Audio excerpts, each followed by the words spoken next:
Okay, so good morning and welcome to Christian Harris, Director and Owner of Slip Safety Services. Welcome to Monkhouse on Mondays. So Christian, it's a pleasure. Mate, how's it going? Yeah, it's interesting times, as it is for everybody. Some quite big opportunities in terms of what we do around the fact that cleanliness is going to be more critical than ever in the leisure sector going forward. So, there's quite a lot of work and need for what we can offer coming down the line in the short term, just trying to navigate the storms and the choppy waters like everyone else. Good. Okay. And what are you doing about keeping healthy and keeping your exercise regime going? How's that going? It's going okay. I mean, I've got 2 kids under 5, so I'm doing a significant amount of running around in the garden and chasing around and water fights and all that good stuff. So that's kind of keeping me moving a bit, and then obviously trying to make the most of getting out and doing my allotted one trip a day. Although a lot of the time, unfortunately, that's turning into a vigorous walk and some phone calls for work rather than any sort of proper exercise. Right. Well, it's good that you're still getting those calls from work. That's quite positive. I think it's really interesting those people and organisations that are still working through this and still trying to make a difference. So that's really pleasing to hear. It'll be really interesting, won't it, in a few years' time when our kids are old enough to remember this, that actually Daddy and Mummy were able to stay home and look after our children for 3 or 4 months or whatever. I'm not sure my 13-year-old is that happy with Dad being at home all the time, but there you go. We can't have it. Okay. So. Just like you, I think that cleanliness standards within our facilities haven't been great in the past. And I think this challenge that we're currently facing is going to really reinforce with our customers the value of cleanliness. So, but what are you hearing at the moment, being an expert in the field? What are you hearing about cleanliness in our facilities? Well, I think there's been some interesting analysis done of like tweets and things like that, and it showed that before the lockdown there was a huge increase in the number of people asking about cleanliness and hygiene, and I think a multiple of the people that were asking about giving up or pausing their membership. So that suggests to me that members are quite sticky, but they're going to be even more demanding about cleanliness and hygiene going forward. I mean, I can't see us going from a hygiene lockdown to going back to accepting grubby floors and body fat in the shower tiles and all that sort of stuff. No, absolutely. It's interesting. So you were talking about some tweets and things like that. Do you have any numbers? Do you have anything that's a bit more quantifiable?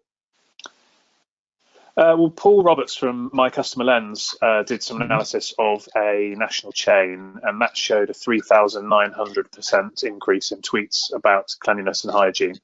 And I think from memory, the increase in tweets about membership postponement or cancellation was about 1,200%. So a big increase there, but a much bigger increase regarding cleanliness. Okay, and that's really interesting because if customers are prepared to say those types of things to us now, that's a real opportunity for us to listen and do something about that and allay those fears. So, okay, that's really interesting. So what sort of services are you currently offering, or what have you got planned for the future that can help us address those questions and challenges that our customers are giving us? Yeah. So we're running a series of content, obviously all online at the moment, given what's happening, trying to educate people about this whole issue. So why it's important, the reasons why the sector is in the condition that it's in, and what you can do about it practically moving forward. That's being done in a agnostic way, in an educational way. So we're not saying got to use this chemical, you've got to use this machine or anything like that. We're just trying to give good advice.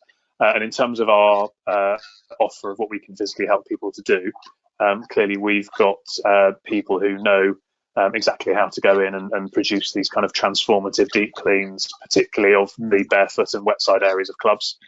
So we're expecting a flood of inquiries to go in and kind of do that work for clients where, for whatever reason, they can't necessarily do it themselves before the clubs reopen. Okay, right. And I think you've done some work. I've recommended you to individuals and organisations, and the work that you do is quite incredible. I have to say, from certainly wet side changing rooms where they haven't had perhaps the attention they should have. The types of things that you guys do is really, really strong. It just changes the whole dynamic of what it feels like and looks like. But it's about that ongoing bit for me. It's about trying to make sure that people recognise that value, but more importantly, the teams are trained to recognise that actually the standard is slipping and we need to do something about it. So are you doing anything around that? Are you doing anything to help sustain the cleanliness that you achieve? Yeah, so a couple of things really. I think there's one of the reasons that standards generally are pretty poor, even though lots of operators might well say, oh, we're okay, but it's not until you kind of can show them just how bad it might be that they recognise it. But one of those challenges is that to do good, effective cleaning, particularly in that kind of changing room area where you've got a lot of different challenges around footfall and contamination, it does require a level of knowledge, it does require a system and a process, and it does require the right amount of time. So I think the key thing for operators to understand is that you need to invest the right amount of time. Principally, I think that's where it's gone wrong. And whether you have in-house cleaning or you outsource the cleaning, if you said to somebody, I don't know, somewhere like the London Aquatic Centre, and you said you've got a 50-metre poolside and it's a massive area and you've got to clean it in half an hour a day, well, even I'm not going to be able to do that. Nobody's going to be able to do that. So it's about understanding and giving people the right information so they can actually start allocating the correct resource to this going forward. From a practical sense, what we have done with many clients is kind of work on a sort of 6 to 12 monthly basis. So we kind of come in every 6 to 12 months, we get them up to a sort of, as new or as close to as new as we can. And then in between times, they're just kind of trying to maintain rather than trying to clean, which is obviously easier, cheaper, quicker, and more realistic. Right. Okay. And of course, a lot of us know you because of leisure centre cleaning and that type of stuff. But do you work in any other sectors? Do you work in any other fields? Yeah, so we do quite a lot in shopping centres and commercial office buildings. We work in a number of hotels as well, both in their leisure clubs, but also rooms and restaurants and things like that. So yeah, anywhere where there's kind of lots of footfall and surfaces that are difficult to clean, as in textured, profiled surfaces, and the issues with cleanliness in the leisure sector are just the same as in other sectors, because again, there's a lack of time and a lack of investment, which is causing some of these problems. So yeah, we keep busy when buildings are open. We're fairly busy. Good, that's excellent. And I've been particularly interested in a lot of the stuff that you've been doing around the insurance side of things as well. Is there anything you want to share around insurance and the types of outcomes that you guys can achieve with insurance companies? Yeah, it's certainly something to bear in mind. I mean, risk management as a topic is something that clearly any kind of board of any sort of company of any size is going to be interested in. And I think that historically we've been focusing a lot of our time around health and safety risks and the prevention of slip incidents, which are the biggest cause of accidents and claims in the sector. So 33% of claims are slips. The average cost about £10,000. So that's quite a significant amount of money. Moving into the new world, I think that the broader risk management piece will also start encompassing reputation more as well. So thinking about the cleanliness and the hygiene and the safety, all of these things together, protecting your reputation is going to be very, very important. We work with quite a number of the insurers, and you can often get part funding for the kinds of works that we can do through them. So, a £5,000 piece of work, you might only have to pay £2,500 for, let's say.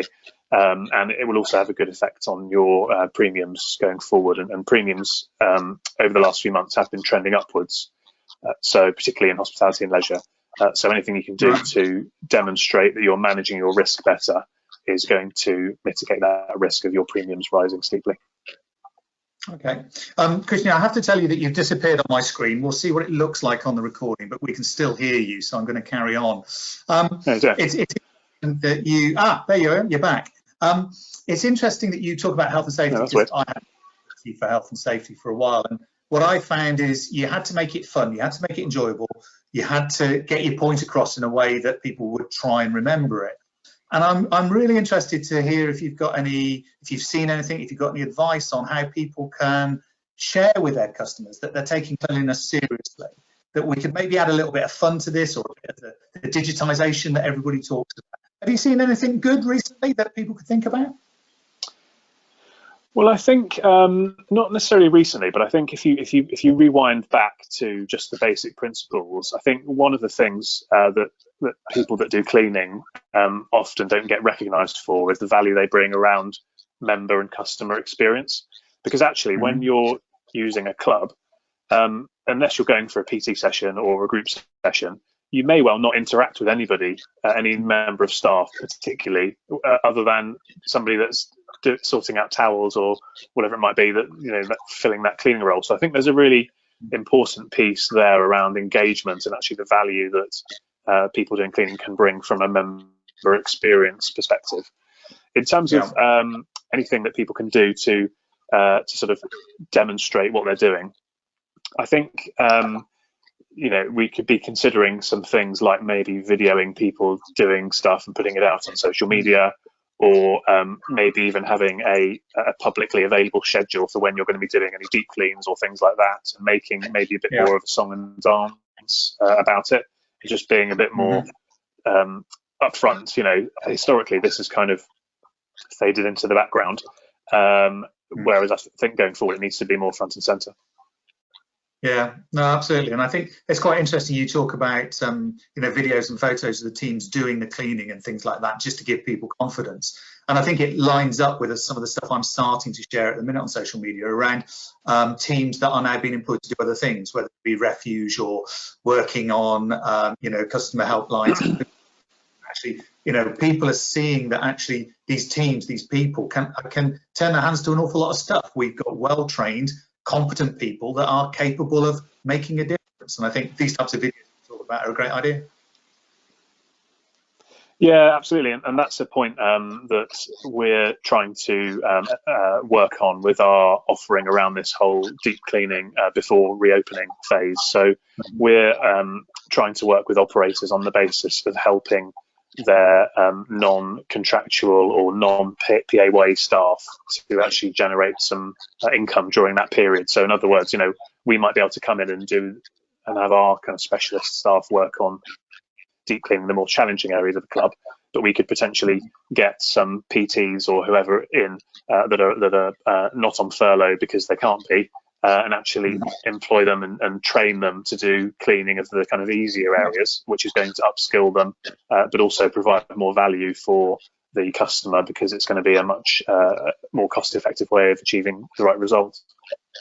Yeah, I think that's a really good idea. I think it does two things for me. It gives people an opportunity to earn some money that they're currently not being able to do, and secondly, it gives people the skills to sustain the cleanliness that you managed to put into place. So I think that's a really positive piece. That's good thinking. Good thinking. Yeah.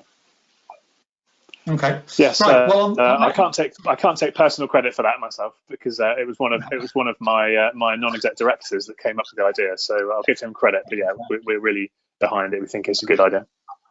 Yeah, and I think actually you touched on something there around the use of our non-exec directors and our board of directors for our businesses, and using their skills and knowledge. And I'm not sure at the moment we're thinking wide enough around who we talk to about that. So yeah, because I've had a conversation with one of our exec directors recently about some stuff. So I think it's a really good point, and a great point to end it with, actually, Christian, because we've managed to use our time constructively.